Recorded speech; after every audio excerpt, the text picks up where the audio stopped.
Rahasia sukses santri OPOP Jawa Timur, pesantren berdaya, masyarakat sejahtera. Assalamualaikum warahmatullahi wabarakatuh.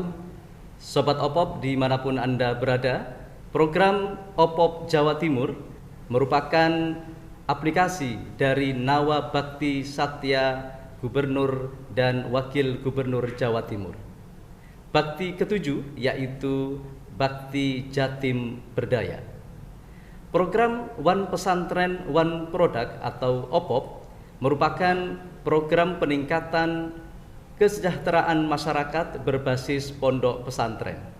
Ada 3 pilar di OPOP Jawa Timur, yaitu program Santripreneur, program Pesantrenpreneur, dan program Sosiopreneur.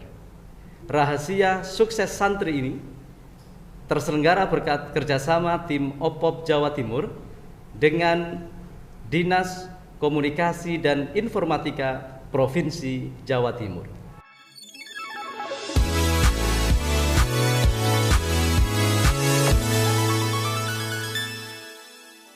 Assalamualaikum warahmatullahi wabarakatuh. Jawa Timur ini gudangnya pesantren, pasti juga gudangnya pembinaan para santri.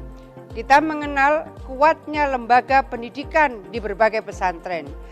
Kita mengenal kekuatan dakwah dari pesantren.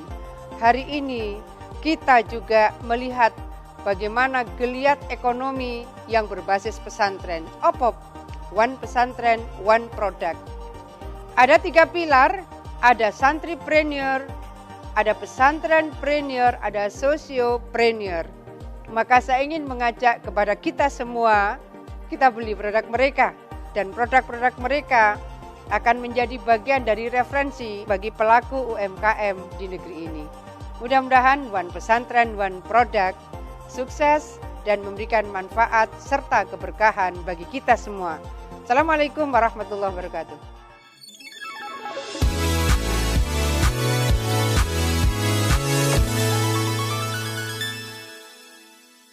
Sobat OPOP dimanapun Anda berada, saat ini saya sedang di Pondok Pesantren Salafiyah Syafi'iyah Sukorejo Situbondo. Telah hadir di depan saya pengasuh Pondok Pesantren Salafiyah Syafi'iyah Sukorejo Situbondo dan pengelola unit usaha di lingkungan Pondok Pesantren Salafiyah Syafi'iyah Sukorejo Situbondo. Kita sapa beliau. Assalamualaikum Kiai. Waalaikumsalam warahmatullahi wabarakatuh. Kabar sehat Kiai? Alhamdulillah. Alhamdulillah. Pemirsa, pengasuh Pondok Pesantren Salafiyah Syafi'iyah Situbondo ini merupakan generasi pengasuh keempat dari sejak berdirinya Pesantren Salafiyah Syafi'iyah Situbondo. Beliau Al-Mukarram Bapak Kiai Haji Raden Azaim Ibrahimi. Kiai, boleh diceritakan sedikit tentang sejarah berdirinya pondok pesantren ini hingga saat ini sudah puluhan ribu santri yang bermukim di pondok pesantren.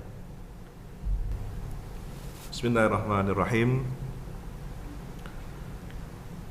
Terhitung sejak tahun 1914 yang secara resmi, sebenarnya sejak 08 mulai dirintis membabat hutan semak belukar, namun sebagai lembaga pendidikan berkarakter khas Nusantara pondok pesantren terhitung pada tahun 14, di mana kriteria pendidikan pesantren sudah mulai terbentuk. Ada guru, di situ seorang syekh, seorang kiai, ada murid, para thalabatul ilmi sebagai santri, pelajar. Ada sistem yang mungkin masih sangat sederhana atau lebih tepatnya bersifat asas, fondasi.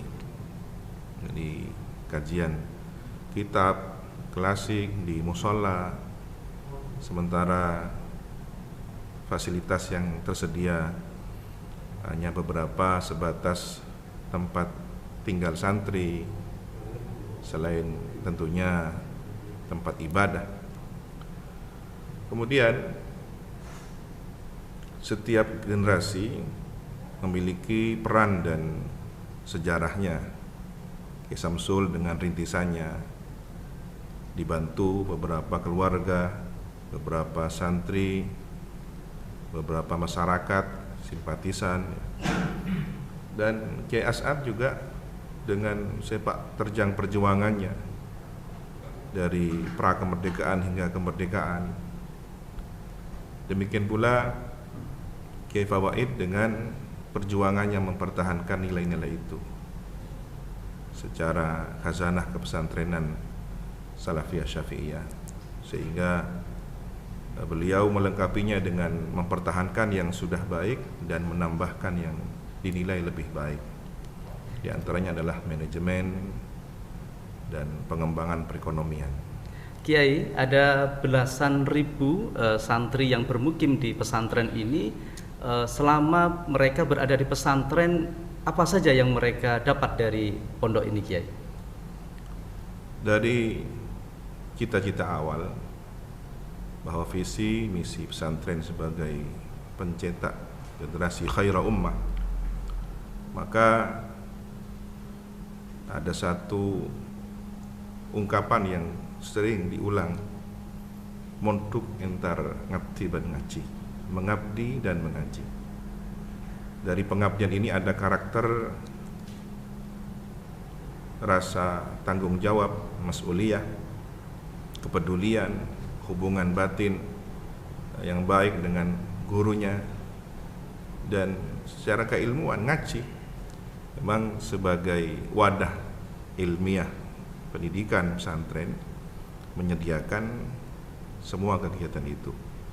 Ada kitab standar yang mungkin dimiliki oleh pesantren-pesantren lain juga, Ta'limul Muta'allim, Sulam. Ini merupakan kitab asas yang harus diketahui oleh para santri. Kiai, kita tahu generasi kedua pengasuh pesantren ini, Al-Mukarram Al-Mafdhah Kiai Haji Raden As'ad Samsul Arifin, pernah berwasiat kepada semua sivitas pondok pesantren, termasuk di dalamnya adalah untuk para santri dan alumninya. Bisa diungkapkan, Kiai, wasiat beliau kepada kita semuanya? Benar. Dan 5 wasiat ini selalu diulang di setiap momentum pertemuan para santri, terutama para alumni, untuk menguatkan kembali wasiat beliau dalam kehidupan bermasyarakat.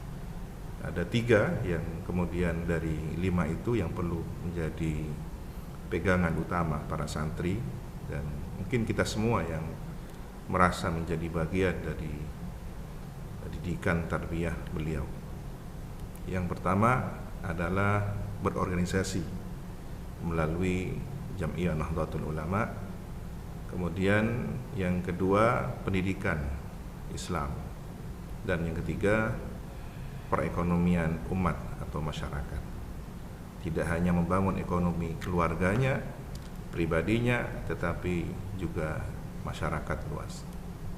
Ini menarik sekali, Kiai, bahwa 3 wasiat beliau ini sampai sekarang masih update, masih sesuai dengan perkembangan zaman, di mana organisasi, pendidikan, dan juga ekonomi. Berbicara tentang ekonomi umat, pemirsa, saya akan bergeser ke samping. Beliau adalah Ustadz Mansur, biasa kami menyapa beliau begitu, merupakan pengelola dari berbagai unit usaha yang ada di Pondok Pesantren Salafiyah Syafi'iyah Sukoharjo Pondok. Kiai, yang selama ini panjenengan kelola di pondok pesantren ini sudah ada berapa unit usaha? Alhamdulillah, kronologis tingkat tahun 70-an itu biasa jualan gantungan di pondok-pondok.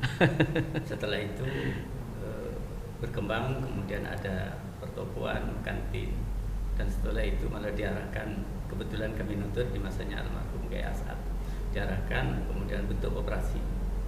Buat koperasi, ikuti aturan koperasi pemerintah. Itu yang disampaikan tahun 88. Dan pada waktu itu malah mengundang Pak Mustarian Arifin pada waktu itu ke Kepala Menteri Koperasi. Dan alhamdulillah setelah itu berkembang, kemudian sampai sekarang, dan alhamdulillah pengembangan ekonomi pesantren sampai sekarang karena semua apa yang harus dilakukan, evaluasi dan pengembangannya itu tetap kembali kepada pengasuh. Dan tiap 4 bulan sekali kami harus lapor bersama pelaksana. Di sini ada di pondok itu ada BPK 2M, Badan Pengawas Keuangan dan Kekayaan, bukan hanya keuangan, kekayaan, aset berarti. Aset pesantren itu terus ada koordinasi yang dilakukan. Dan alhamdulillah sampai sekarang atas arahan pengasuh mulai almarhum Kiai As'ad, kemudian Kiai Fawaid, sekarang Al-Mukarram Kiai Ahmad Azain. Alhamdulillah sampai sekarang unit usahanya sebenarnya sudah ada 54, akan tetapi macet 7. Macet 7, dan alhamdulillah minggu yang lalu hidup lagi yang namanya untuk tambah, dan itu pun rekomendasi pengasuh kerjasama dengan pihak luar, dan sekarang sudah jalan lagi. Sebenarnya tujuannya pondok pesantren ini mendirikan begitu banyak unit usaha itu untuk apa kira-kira? Pertama untuk menggampangkan santri mencari kebutuhannya, kemudian sisi yang lain untuk income untuk pondok pesantren. Boleh disebutkan Ustaz, dari 54 usaha yang sudah berkembang saat ini, 4 yang paling diingat atau paling unggul apa saja? Yang paling unggul dari aspek omset itu pabrik es. Pabrik es. Alhamdulillah dapat punya pabrik es, tiap hari itu bisa 1.200 balok. Alhamdulillah. Itu yang andalan pertama. Nomor 2 SPBU. Kemudian yang ketiga swalayan yang sudah berkomputerisasi. Wow, sudah modern ya. Iya. Baik, Sobat Opop dimanapun Anda berada, pesantren Salafiyah Safi'iyah Sukorejo Situbondo ini ternyata tidak ketinggalan zaman. Buktinya pesantren ini sudah memiliki 54 unit usaha. Tentunya pemirsa Sobat Opop dimanapun berada ingin tahu lebih detail kiat-kiat apa yang bisa kita petik dari pesantren ini sehingga sukses mengantarkan pesantren ini memiliki 54 unit usaha. Baik, pemirsa Sobat Opop dimanapun Anda berada, kita akan kembali setelah ini tetap dalam program Rahasia Sukses Santri Opop Jawa Timur, Pesantren Berdaya Masyarakat Sejahtera.